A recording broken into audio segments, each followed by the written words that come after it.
नमस्कार, आप देख रहे हैं चुनाव धमाका। आपके साथ मैं हूं गौनिका अरोड़ा। चुनाव धमाका में आज बात होगी नक्सल प्रभावित इलाके बस्तर में प्रधानमंत्री नरेंद्र मोदी की रैली की। लोकसभा चुनाव की तारीखों का ऐलान होने के बाद पीएम मोदी ने आज पहली बार छत्तीसगढ़ में रैली की। मोदी की खासियत यह है कि वो विपक्ष को उसके घर में घुसकर ललकारते हैं। यही वजह है कि इस रैली के लिए वो लोकसभा सीट चुनी गई जहां इस वक्त कांग्रेस के सांसद हैं। बस्तर सीट से इस वक्त छत्तीसगढ़ कांग्रेस के अध्यक्ष दीपक बैज सांसद हैं, लेकिन अनुसूचित जनजाति के लिए आरक्षित इस बस्तर लोकसभा सीट को अब मोदी फिर से वापस पाना चाहते हैं। 1998 से 2019 तक लगातार यहां से बीजेपी जीतती आ रही थी, लेकिन 2019 में यह सीट कांग्रेस ने जीत ली। पिछले लोकसभा चुनाव में छत्तीसगढ़ की 11 में से 9 सीट बीजेपी ने जीती थी। जिन 2 सीटों पर बीजेपी को हार मिली थी उसमें से एक थी बस्तर और दूसरी कोरबा लोकसभा सीट। लेकिन बीजेपी इस बार छत्तीसगढ़ की 11 में से 11 सीटें जीतना चाहती है। बस्तर में 19 अप्रैल को यानी लोकसभा चुनाव के फर्स्ट फेज में ही वोट डाले जाएंगे। चूंकि ये सीट अनुसूचित जनजाति के लिए आरक्षित है, इसीलिए मोदी ने अपनी रैली में एसटी समुदाय के लिए उनकी सरकार की तरफ से किए जा रहे काम भी गिनवाए। मोदी ने यहां राम मंदिर की बात भी की। माना जाता है कि छत्तीसगढ़ के इलाके में ही भगवान राम का ननिहाल था। मोदी ने इसी से छत्तीसगढ़ और अयोध्या का कनेक्शन जोड़ दिया। पीएम मोदी ने कहा कि थोड़े दिन बाद रामनवमी है। इस बार रामनवमी के मौके पर रामलला टेंट में नहीं बल्कि भव्य राम मंदिर में होंगे। मोदी ने कहा कि भगवान राम के ननिहाल के लोग यानी छत्तीसगढ़ वासी तो राम मंदिर बनने से खुश हैं, लेकिन कांग्रेस नाराज है। कांग्रेस के बड़े नेता प्राण प्रतिष्ठा में नहीं आए। जिन नेताओं ने प्रभु राम की बात की उन्हें पार्टी से निकाल दिया गया। रामनवमी बहुत दूर नहीं है।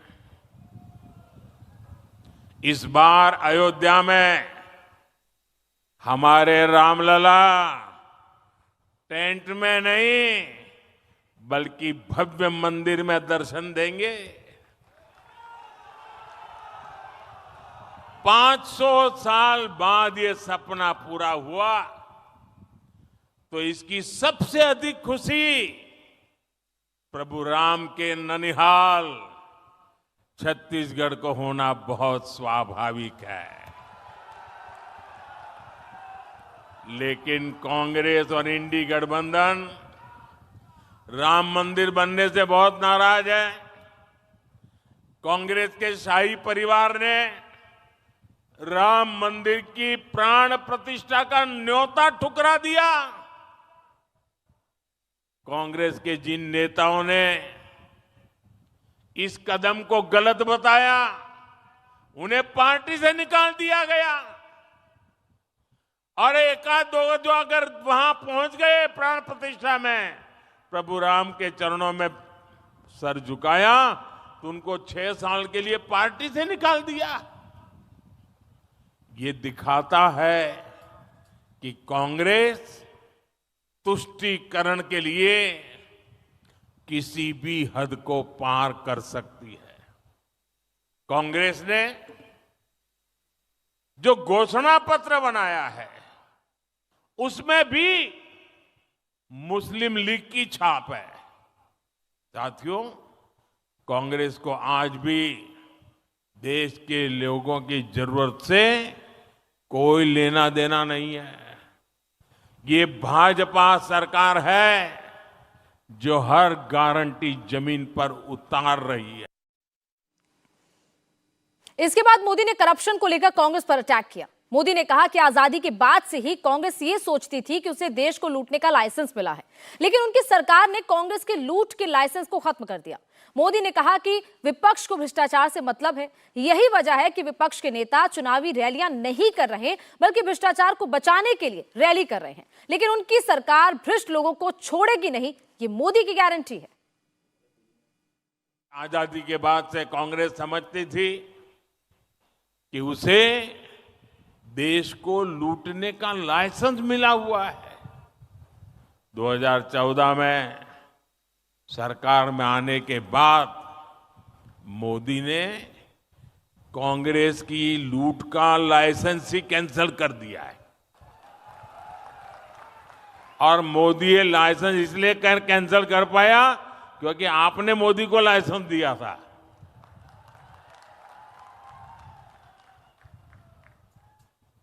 अब आप बताइए, जब उनकी दुकान बंद हो गई, लूटने का लाइसेंस चला गया, तो मोदी को गाली देंगे कि नहीं देंगे? देंगे कि नहीं देंगे? तो मेरी रक्षा कौन करेगा? मेरी रक्षा कौन करेगा? मोदी इनकी धमकियों से डरने वाला नहीं है। आप मुझे बताइए, गरीबों को जिन्होंने लूटा, गरीबों को जिन्होंने लूटा, उन्हें सजा मिलनी चाहिए कि नहीं मिलनी चाहिए? सब लोग बताइए, सजा मिलनी चाहिए? सजा मिलनी चाहिए। और इसलिए मैं कहता हूं, भ्रष्टाचार हटाओ। और वो क्या कहते हैं? वो कहते हैं भ्रष्टाचारी बचाओ। चुनाव की रैलियां नहीं कर रहे हैं, भ्रष्टाचारी को बचाने की रैलियां कर रहे हैं। लेकिन ये सारे लोग कान खोल के सुन ले, ये मोदी को कितनी भी धमकियां दे दें, भ्रष्टाचारियों को जेल जाना ही पड़ेगा। ये मोदी की गारंटी है। मोदी ने कहा कि वो गरीबों की परेशानियों को समझते हैं। उनकी सरकार का प्रण है कि किसी भी गरीब को भूखे नहीं रहने दिया जाएगा, उन्हें इलाज से वंचित नहीं होना होगा। इसीलिए उनकी सरकार ने आयुष्मान कार्ड दिए, जन औषधि केंद्र खोले, कोरोना के दौरान मुफ्त में टीका लगाया। मोदी ने कहा कि उनकी सरकार 80 करोड़ लोगों को मुफ्त अनाज दे रही है। इससे जो पैसे बच रहे हैं वो लोगों के सपने पूरे करने में काम आ रहे हैं। इसीलिए लोग कह रहे हैं कि बचत बढ़ाए बार बार, फिर एक बार मोदी सरकार। आज देश का गरीब कह रहा है, खर्च कम कराए, बचत बढ़ाए बार बार, फिर एक बार। बचत बढ़ाए बार बार, फिर एक बार। साथियों, दुनिया में 10 साल का सबसे बड़ा महासंकट आया, कोरोना, कोविड। लोग कहते थे, भारत कैसे बचेगा? भारत के गरीबों का क्या होगा? ऐसे समय में जब दूसरे देशों में कोरोना का एक एक टीका हजारों रुपये में लग रहा था, मोदी ने आपको मुफ्त टीका लगवाया। ऐसे समय में जब दूसरे देशों में खाने के लिए हाहाकार मचा था, मोदी ने अपने गरीब भाई बहनों के लिए मुफ्त राशन की दुकान खुलवा दी।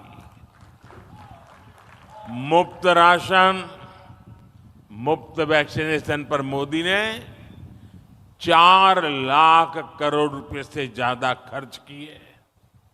और इतना ही नहीं, मुफ्त राशन की योजना को मोदी ने अगले 5 साल तक और बढ़ा दिया है। आने वाले 5 साल भी मोदी ये मुफ्त राशन की सेवा करता रहेगा। और इसके कारण गरीब का ये पैसा बच रहा है। प्रधानमंत्री मोदी ने आज जिस बस्तर लोकसभा सीट पर रैली की, वो अनुसूचित जनजाति के लिए आरक्षित सीट है। यही वजह है कि इस रैली में मोदी ने आदिवासी समाज की भी बात की। मोदी ने कहा कि उनकी सरकार ने आदिवासी समुदाय से आने वाली द्रौपदी मुर्मू को राष्ट्रपति बनाया। छत्तीसगढ़ में पहली बार अनुसूचित जनजाति का मुख्यमंत्री है। अनुसूचित जनजाति मंत्रालय भी बीजेपी की सरकार ने ही बनाया है। जनजातीय समाज हमेशा भाजपा की प्राथमिकता रही है। जिस आदिवासी समाज का हमेशा कांग्रेस ने तिरस्कार किया, उसी आदिवासी समाज की बेटी आज देश की राष्ट्रपति है। भाजपा ने ही छत्तीसगढ़ को पहला आदिवासी मुख्यमंत्री दिया है। भाजपा ने ही आदिवासियों के लिए अलग मंत्रालय, अलग बजट बनाया है। बीते 10 वर्षों में आदिवासी कल्याण का बजट 5 गुना बढ़ाया गया है। जब कांग्रेस सरकार थी तो पूरे देश में 125 से भी कम एकलव्य आवासीय विद्यालय थे। आज सिर्फ छत्तीसगढ़ में ही 70 से अधिक एकलव्य विद्यालय है। कांग्रेस की सरकार के दौरान सिर्फ 8-10 वन उपजों पर ही एमएसपी मिलती थी।